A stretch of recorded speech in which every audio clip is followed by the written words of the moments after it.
เบาแล้วจะเป้าแล้วอะไรเป้าเนี่ยแล้วเดี๋ยวจะตัดเก็บ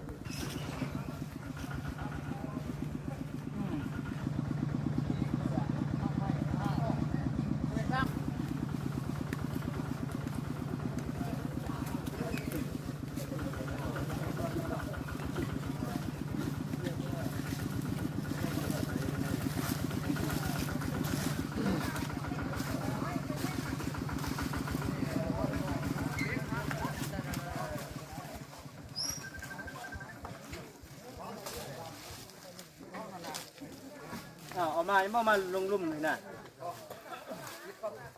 คิดเก่าเนี่ยเข้าอย่างนี้คิดเข้ากันเลยนะ